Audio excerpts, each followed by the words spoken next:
Long ago, when the North Pole was abuzz with Christmas preparations, a little mouse named Mortimer scurried to and fro with paint-splattered fur. He was the resident artist, known for his vibrant imagination and gentle persistence. Over time, Mortimer had painted everything from nutcracker designs to wintry murals on the workshop walls. But he always felt there was one project missing. One frosty afternoon, as Santa took a rare break from the toy factory, Mortimer mustered his courage and scurried up onto Santa's workbench. "Santa," he squeaked, nibbling on the tip of his paintbrush. "You've brought so much joy into everyone else's lives. Have you ever thought about painting yourself, a self-portrait, so the world can see how you see you?" Santa blinked in surprise. It wasn't that he disliked painting, he just never considered it. "Why, Mortimer, I've never taken the time," he chuckled. "The elves and I stay so busy with toys and gifts. I'm not sure I'd be any good at capturing my own face on canvas." But Mortimer's eyes sparkled with quiet determination. "Please, Santa, I'll help you. Just think. You've been around for so many Christmases, always making others happy.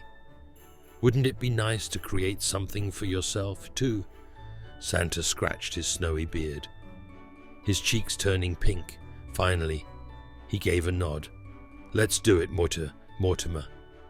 But you'd better guide me." And so began a series of magical painting sessions in the quiet corners of the North Pole, when the elves were busy assembling music boxes or the reindeer were out for their daily flight. Santa and Mortimer slipped away with an easel, brushes, and little pots of colored paint. At first, Santa struggled. He wasn't quite sure how to transfer that twinkle in his eye or the kindness in his smile onto the canvas. But Mortimer scurried around, dabbing different hues and showing Santa the basics of shading and blending. "Focus on what you feel," Mortimer advised. "After all, your spirit is the most important thing to show." Gradually, Santa relaxed. He laughed whenever a line came out wonky or a color didn't look right. Each mistake turned into a playful discovery. Little by little, a charming likeness emerged. Warm, crinkly eyes, a fluffy beard with glimmers of white and silver, and a gentle curve of a smile that spoke of endless compassion. By the time the final brushstroke was placed, word had spread among the elves.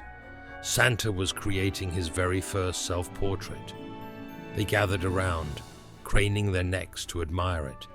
It might not have been the most perfect painting by professional standards, but to them, it glowed with the warmth and love they felt for their beloved Santa. Mortimer insisted on framing the portrait. He carved a simple wooden frame, lightly staining it so the grain stood out. Then, in festive lettering, he wrote, "A hand-drawn self-portrait of Santa Claus, 1994. Above it, he added, "Who wouldn't want?" Because in his mind, anyone who cherished Christmas would treasure a peek into Santa's own view of himself. Finally, Santa hung the painting in a cozy corner of the workshop. Every now and then, when the holiday stress felt overwhelming, he'd glance at that portrait and remember the quiet joy of creating something just for the love of it, and the gratitude he felt for Mortimer, who encouraged him to see his own spirit reflected in art. To this day, if you wander through the North Pole's workshop, you might spot that framed masterpiece, a reminder that even Santa, the busiest gift giver in the world, once found time to sit down with a brush and a friend, to paint the kindness shining in his own heart. And for Mortimer, that portrait still stands as proof that no dream is too big or too small when you have the courage to share it with someone who believes in you.